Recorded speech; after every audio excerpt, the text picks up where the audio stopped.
ഇത് മാസ് മോട്ടോഴ്സിൽ നിന്നാണ്. നമ്മുടെ ഹീറോൻ്റെ പാഷൻ പ്രോ വണ്ടി. അത് പ്ലഗ് ഇടയ്ക്ക് അടിച്ച് പോകുന്നതാണ് അതിൻ്റെ കംപ്ലയിൻറ്റ്. അതായത് കറുത്ത പുക നല്ല രീതിയിൽ സൈലൻസറിനകത്തൊക്കെ സ്റ്റോറേജ് ഉണ്ടായിരുന്നു. അപ്പോൾ നമ്മളത് അഴിച്ച് ചെക്ക് ചെയ്യുന്ന സമയത്ത് അതിൻ്റെ സിലിണ്ടർ പിസ്റ്റണാണ് കംപ്ലയിൻ്റ് ആയിരുന്നത്. അപ്പോൾ ഒരു പ്രാവശ്യം ബോർ ചെയ്ത് യൂസ് ചെയ്തേക്കണ സിലിണ്ടറും പിസ്റ്റണാണത്. അപ്പോൾ അതുകൊണ്ട് തന്നെ നമുക്കത് രണ്ടാമത് ബോറിങ് ചെയ്യാൻ പറ്റില്ല. പിന്നെ അത്യാവശ്യം നമുക്കതിന് കംപ്ലയിൻസുകളുണ്ട് വണ്ടിക്ക്. അതായത് ടൈമിംഗ് ചെയിനൊക്കെ നല്ല രീതിയിൽ വലിഞ്ഞ് പോയേക്കാണ്.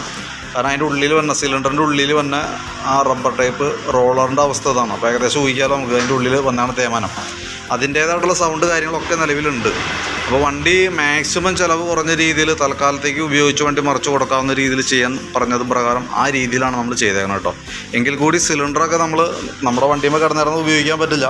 കാരണം അത് അത്യാവശ്യം മോശമായിട്ട് ഫസ്റ്റ് ബോറാണ്. നമുക്ക് പിന്നീട് ഉപയോഗിക്കുമ്പോഴത്തേക്ക് അത് വീണ്ടും കംപ്ലയിൻറ്റ്സ് വരാനുള്ള സാധ്യതയുണ്ട്.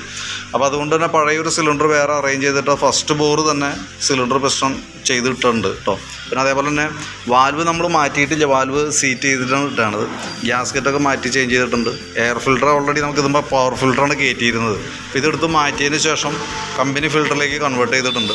പിന്നെ അതിൻ്റെ എയർ ഫിൽറ്ററിൻ്റെ ഹോൾഡറൊന്നും ഉണ്ടായില്ല. അപ്പോൾ നമുക്ക് വേറെ ഒരെണ്ണം അറേഞ്ച് ചെയ്തിട്ട് സെറ്റ് ചെയ്തിട്ടുണ്ട് കേട്ടോ. പിന്നെ അതുപോലെ തന്നെ കാർബറേറ്ററൊന്നും നമ്മളൊന്നും അഴിച്ചിട്ടില്ല. ഓൾറെഡി മാക്സിമം ചിലവ് ചുരുക്കാനാണ് പറഞ്ഞത്.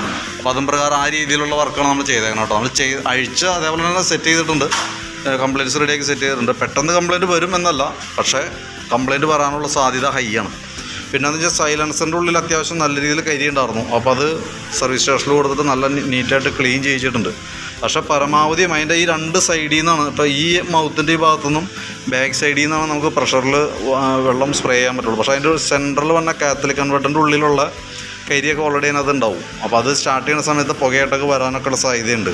പക്ഷെ അതുകൊണ്ട് വേറെ പ്രോബ്ലം ഉണ്ടാവണമെന്നല്ല, ബൈ ചാൻസ് വന്നേക്കാം കേട്ടോ. അപ്പോൾ ആ രീതിയിലാണ് നമ്മൾ ചെയ്തേക്കുന്നത്. വർക്ക് കംപ്ലീറ്റ് ആയിട്ടുണ്ട്. അതിൻ്റെ ബില്ല് കാര്യങ്ങളൊക്കെ ആവണതിനനുസരിച്ച് ഓഫീസിൽ നിന്ന് കോൺടാക്ട് ചെയ്തോളും.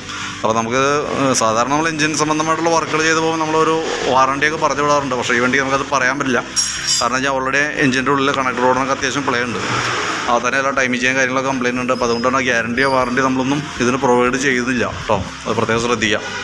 അപ്പോൾ ഈ പറഞ്ഞ രീതിയിൽ നമുക്ക് വർക്ക് കംപ്ലീറ്റ് ചെയ്തിട്ടുണ്ട്. ഓക്കെ.